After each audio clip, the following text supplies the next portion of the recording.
శ్రీ సాయినాథాయ నమః. శ్రీ సాయి చరిత్రం 43, 44వ అధ్యాయంలో బాబా సమాధి చెందుట, ముందుగా సన్నాహం, ఇటుకరాయి విరుగుట, 72 గంటల సమాధి, బాపు సాహెబ్ జో సన్యాసం, అమృతతుల్యమగు బాబా పలుకులు, నేననగా ఎవరు. 43 మరియు 44 అధ్యాయంలో కూడా బాబా శరీర త్యాగం చేసిన కథనే వర్ణించున్నవి కనుక వాటిని ఒకచోట చేర్చుట జరిగినది. ముందుగా సన్నాహం. హిందువులలో ఎవరైనా మరణించుటకు సిద్ధంగానున్నప్పుడు మత గ్రంథములు చదివి వినిపించుట సాధారణాచారం. ఏలన ప్రపంచ విషయముల నుండి అతని మనసును మరలించి భగవత్ విషయములందు లీనమునర్చినచో అతడు పరమును సహజమును గాని సులభముగాను పొందగను.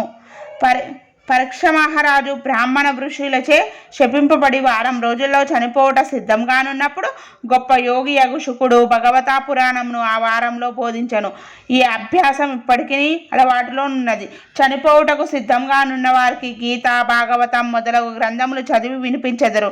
కానీ బాబా భగవంతుని అవతారం అగుటిచే వారికి అట్టిది అవసరం లేదు. కానీ బాబా ఇతరులకు ఆదర్శంగా నుండుటకు ఈ అలవాటును పాటించిరి.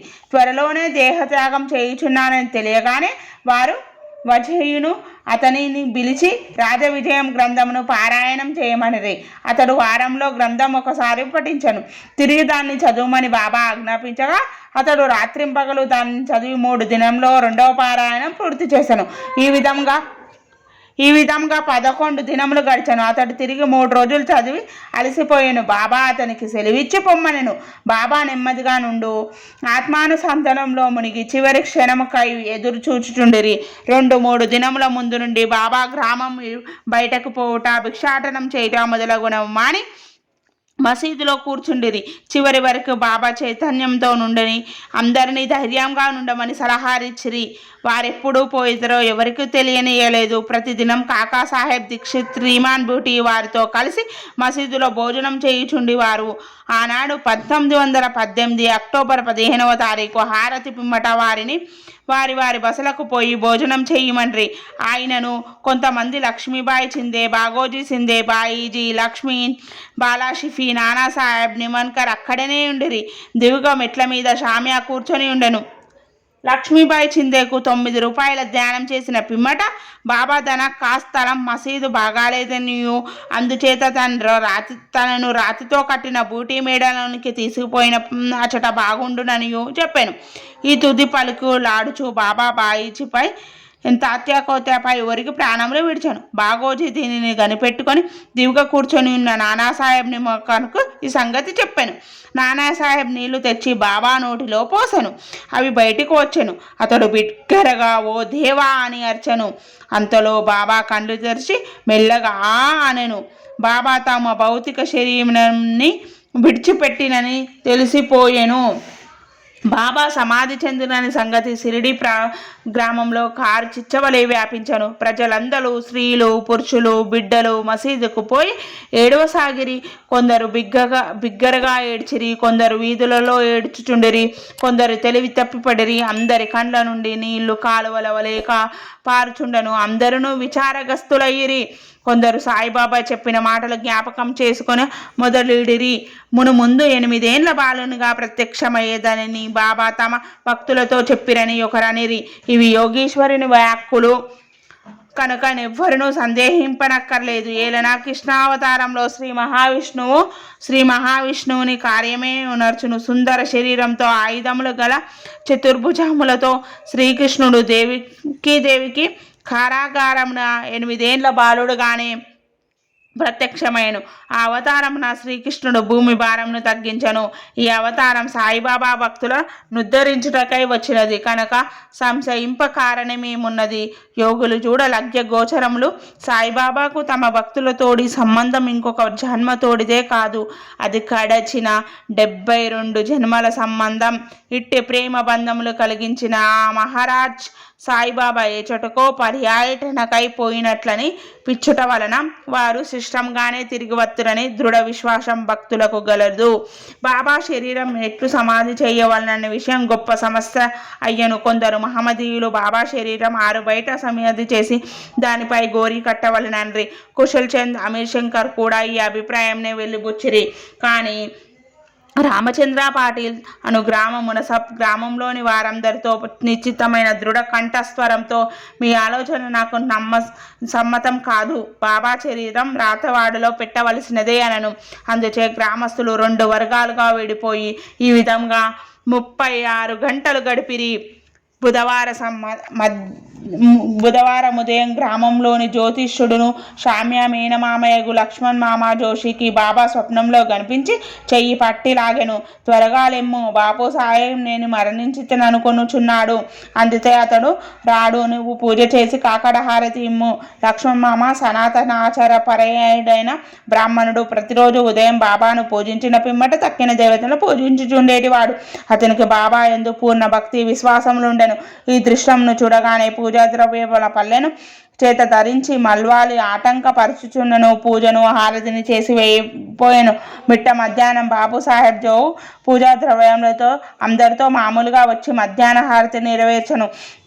బాబా తుది పలుకులను గౌరవించి ప్రజలు వారి శరీరంను వాడలో నుంచుటకు నిశ్చయించిరి. అచ్చటి మధ్య భాగంన తొవ్వుట ప్రారంభించిరి. మంగళవారం సాయంకాలం రహితా నుండి సబ్ ఇన్స్పెక్టర్ వచ్చెను. ఇతరులు తక్కిన స్థలముల నుండి వచ్చిరి. అందరూ దానిని ఆమోదించిరి. ఆ మరుసటి ఉదయం అమీర్ బాయ్ బొంబాయి నుండి వచ్చెను. కోఫూర్ గాం నుండి మమల్తాదార్ వచ్చెను. ప్రజలు భిన్నాభిప్రాయంతో ఉన్నట్లు తోచెను. కొందరు బాబా శరీరంను బయటనే సమాధి చేయవలనని పట్టుబట్టిరి. కనుక మమల్తాదార్ ఎన్నిక ద్వారా వంచవలనను ఒక వాడను ఉపయోగించుటకు 2 రెట్ల కంటే ఎక్కువ ఓట్లు వచ్చాను. అయినప్పటికీ జిల్లా కలెక్టర్తో సంప్రదించవలనని అతడు అనను. కనుక కాకవ్ సాహెబ్ దీక్షిత్ అహ్మదానగర్ పోవుటకు సిద్ధమైన ఈ లోప బాబా ప్రేరేపణ వల్ల 2వ పార్టీ యొక్క మనసుకు మారను. అందరూ ఏకగ్రీవంగా బాబాను వాడలో సమాధి చేయటకు అంగీకరించిరి. బుధవారం సాయంకాలం బాబా శరీరంను ఉత్సవంతో వాడకు తీసుకొని పోయిరి. మురళీధరుని కొరకు కట్టిన చోట శాస్త్రోష్టంగా సమాధి చేసిరి. యథార్థంగా బాబాయే మురళీధరుడు, వాడయే దేవాలయమయ్యను. అది యొక్క పూజా మందిరమయ్యను. అనేక మంది భక్తుల చెటకు పోయి శాంతి సౌఖ్యములు పొందుచున్నారు. ఉత్తర క్రియలు బాలాసాహెబ్ బాటే ఉపాసాని బాటే నెరవేర్చి. ఉపాసాని బాబాకు గొప్ప భక్తుడు. ఈ సందర్భంలో ఒక విషయం గమనించవలను. ప్రొఫెసర్ నార్కే కథనం ప్రకారం బాబా శరీరం 36 గంటలు గాలి పెట్టినప్పటికీ అది బిగిసిపోలేదు. అవయవములన్నీ సాగుచుండెను. బాబా కాఫీని చించకుండా సులభంగా తీయగలిరి. ఇటుకరాయి విరుగుట. బాబా భౌతిక శరీరం విడుచుటకు కొన్ని దినముల ముందు ఒక దుశ్శకనమయ్యను. మసీదులో ఒక పాత ఇటుకరాయి ఉండెను. బాబా దానిపై చెయ్యి వేసి ఆనుకొని కూర్చునేవారు. రాత్రులందు దానిపై ఆనుకొని ఆసనస్తూ లాగుచుండిరి. అనేక సంవత్సరాలు గడిచెను. ఒకనాడు బాబా మసీదులో లేనప్పుడు ఒక బాలుడు మసీదు శుభ్రపరచు దాని చేతితో పట్టుకొని ఉండగా అది చేతి నుండి జారి కింద పడి 2 ముక్కలైపోయాను. ఈ సంగతి బాబాకు తెలియగానే వారు మిగిలి చిందించి ఇట్లని ఏడ్చిరి. ఇటుక కాదు, నా అదృష్టమే ముక్కలు ముక్కలుగా విరిగిపోయినది.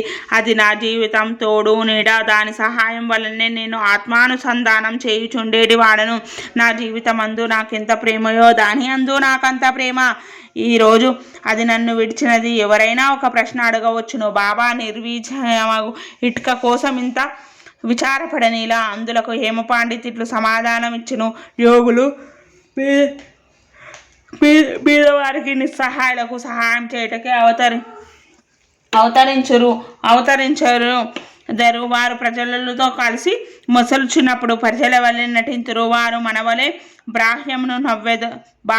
బాహ్యమునకు నవ్వెదరు, ఆడెదరు, ఏడ్చెదరు. కానీ లోపల వారు శుద్ధ చైతన్యులై వారి కర్తవ్య విధులను నెరవేర్చుచుండిరి.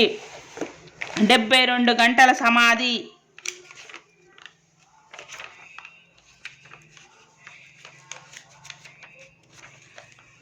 72 గంటల సమాధి. ఇటుక విరుగుటకు 32 సంవత్సరాలకు పూర్వం అనగా 1886 సంవత్సరంలో 1886 సంవత్సరంలో బాబా శ్రీ మొల్లంగమనం చేయ ప్రయత్నించను.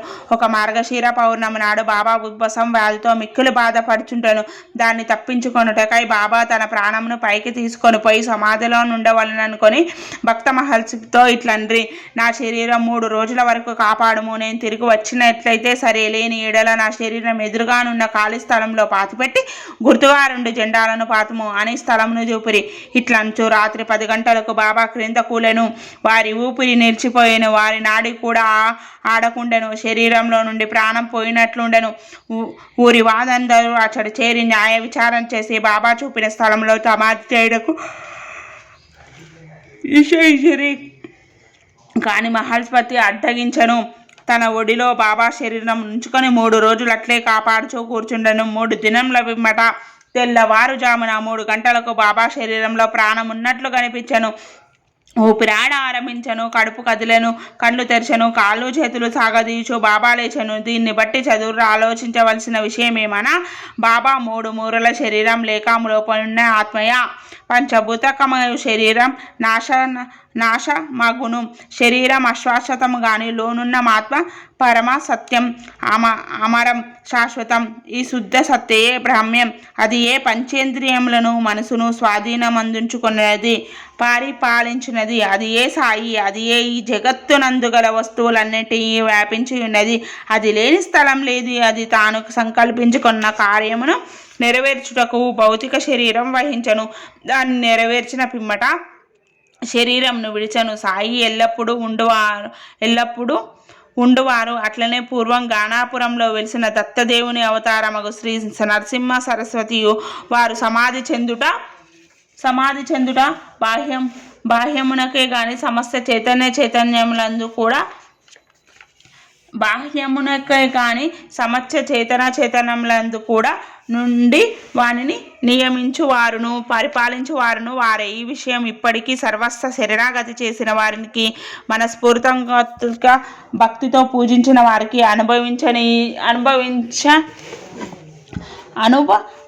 అనుభవనీయమైన సంగతి. ప్రస్తుతం బాబా రూపం చూడ విడలేనప్పటికీ మనం షిర్డీకి వెళ్ళించో వారి జీవితం ఎత్తుపటం మసీదులో ఉన్నది.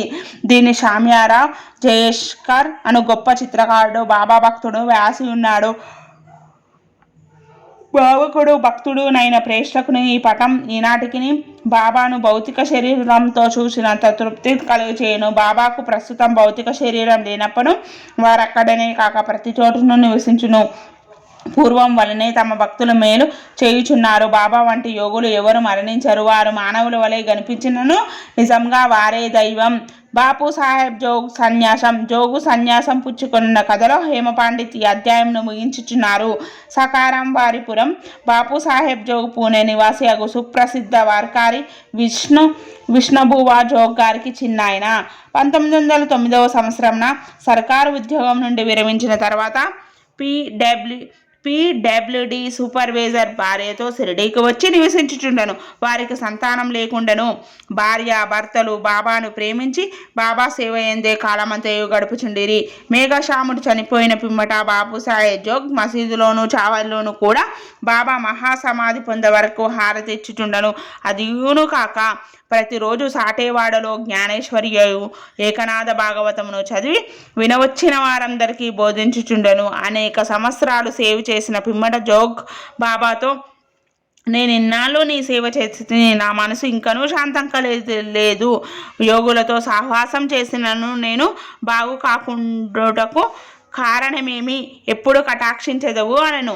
ఆ ప్రార్థన విని బాబా కొద్దికాలంలో నీ దుష్కర్మల ఫలితం నశించును, నీ పాపపుణ్యములు భస్మమగును. ఎప్పుడు నీవు అభిమానమును పోగొట్టుకొని మోహమును రుచిని జయించెదరవో, ఆటంకములన్నీ కడచేదవో, హృదయపూర్వకముగా భగవంతుని సేవించుచు సన్యాసం పుచ్చుకొనిదవో, అప్పుడు నీవు ధన్యుడవయ్యేదవో అనిరి.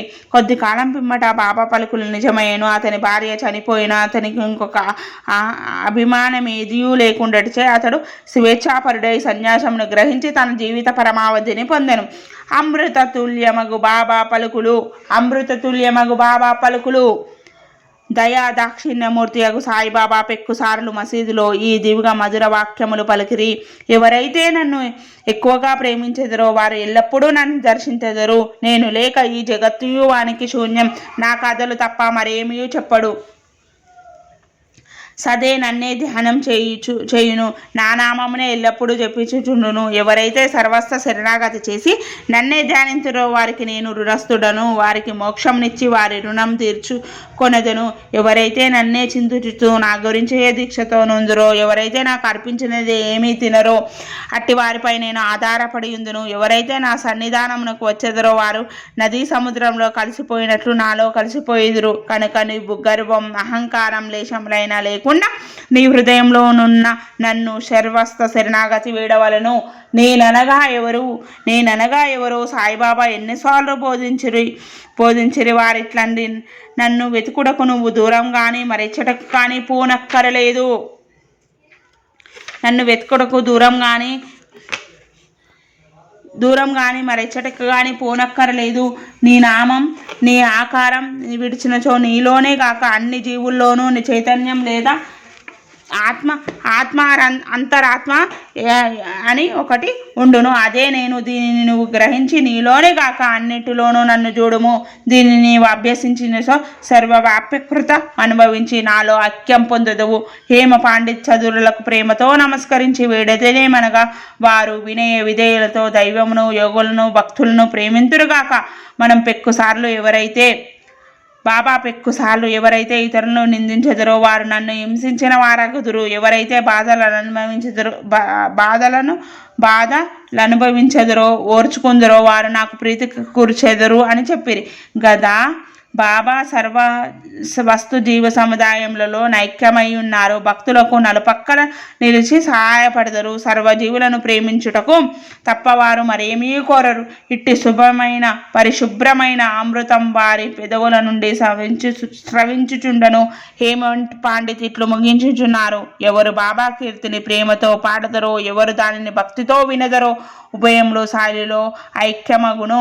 43, 44 అధ్యాయములు సంపూర్ణం. సద్గురు శ్రీ సాయినాథ్ గురమస్తు. శుభం భవంతి. 6వ రోజు పారాయణం సంపూర్ణం.